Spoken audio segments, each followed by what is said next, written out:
Com certeza você já ouviu a seguinte frase: propaganda é a alma do negócio. Olhando bem à nossa volta, essa frase parece fazer bastante sentido, principalmente nos dias atuais. Segundo o dicionário Aurélio, publicidade é qualidade do que é público, vulgarização, divulgação, promoção do produto ou serviço através dos meios de comunicação, mensagem que publicita este produto ou serviço. Por essas definições, podemos ver que publicidade e propaganda não é só a alma do negócio, mas corpo, mente e principalmente money. Nos dias atuais, estamos rodeados de belíssimas propagandas, outras nem tanto. Mas a história da publicidade e propaganda não começou ontem nem anteontem, nem no início do século passado, nem no início do outro século. Há quem volte muito no tempo para provar que a índole publicitária é natural do ser humano e não a construção social. O que Darwin acharia disso? Bom, aqui no Brasil, a publicidade em si esteve presente desde o século XIX, porém, não é o foco desse vídeo. Aqui a gente vai voltar um pouco no tempo, na virada do século XX, uma virada muito importante na história da publicidade brasileira e do mundo.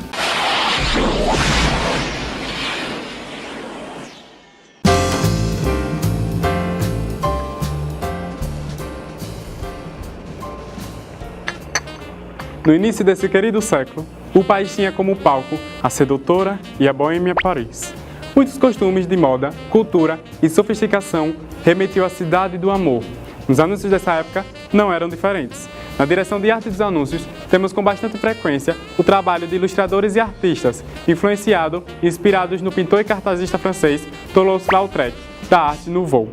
E toda essa forma brasileira de se comportar com os costumes franceses vinha para demonstrar seu poder econômico, alimentado pela cultura do café, que teve seu alvorar nessa virada do século e sustentava o luxo de toda a nossa elite. Enquanto nós copiamos os costumes franceses, lá na França um brasileiro teve a ideia maluca de voar. E não é que ele conseguiu? No dia 23 de outubro de 1906, Albert Santos Dumont, um grande inventor brasileiro, fazia a apresentação no campo de Bagatelle, em Paris, de um voo do 14 bis. Mas só em 12 de novembro do mesmo ano que tivemos o primeiro voo homologado da história da aviação. Os irmãos Wright devem morrer de inveja. Todo esse contexto é para que possamos entrar e entender a época. Mas calma, que vem mais história por aí. O início desse lindíssimo século traz a expansão das cidades. As populações na vida urbana se multiplicam, crescem muito. Naquela época não existia TV, se é que vocês me entendem. Com esse crescimento, cresce também a necessidade de mídia maior e mais ampla. Nesse momento, então, ganha-se destaque ações nas ruas, cartazes, cartões postais, principalmente cartazes no bonde, que era um meio de transporte mais comum em geral naquela época. Muitos cartazes ganhavam empatia da população, entre eles o xarope São João, que por muito tempo acompanhou a galera pelas idas e vindas nos bondes. Imagina o trabalho que era para as mães convencerem seus filhos a tomar esse xarope. Chegamos no ano de 1910. A chegada da Alemã-Baia no Brasil foi um grande marco. Ela era a maior representante farmacêutica da época e por muito tempo se manteve como maior investidora no mercado publicitário. Os alemães queriam espaço e a publicidade também. Porém, mais para frente, essa querida farmacêutica teve problemas. Mas calma, que a gente chega lá. Vamos para outro fato ocorrido nessa época. No dia 28 de julho de 1914, é travada a Primeira Guerra Mundial. De um lado, tínhamos a Tríplice Aliança, formada por Itália, Império Austro-Húngaro e Alemanha. Do outro, tínhamos a Tríplice Entente, formada por Rússia, França e Reino Unido. A guerra se concentrou pela Europa e grandes alianças foram feitas. Logo mais, a guerra foi expandindo-se e envolvendo outros continentes e países. Deixa eu contar um spoiler a vocês. A Tríplice Aliança perde a guerra e em 11 de novembro de 1918, a guerra chega ao fim. Mas calma, que tem um fato que ainda não foi mencionado. Você achou mesmo que o Brasil ia ficar de fora dessa guerra? Achou errado. No início da guerra, o Brasil declarou estado de neutralidade.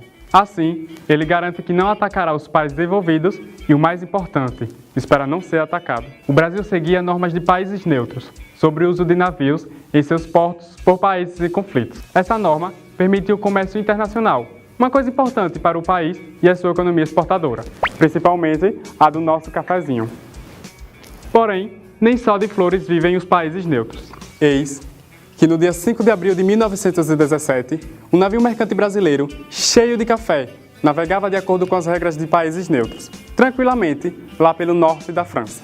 Mesmo assim, foi atacado por um submarino alemão, causando a morte de tripulantes brasileiros. Alguns dias depois, o Brasil rompeu seus laços diplomáticos com o Império Alemão. Porém, ainda assim o Brasil não entrou em guerra.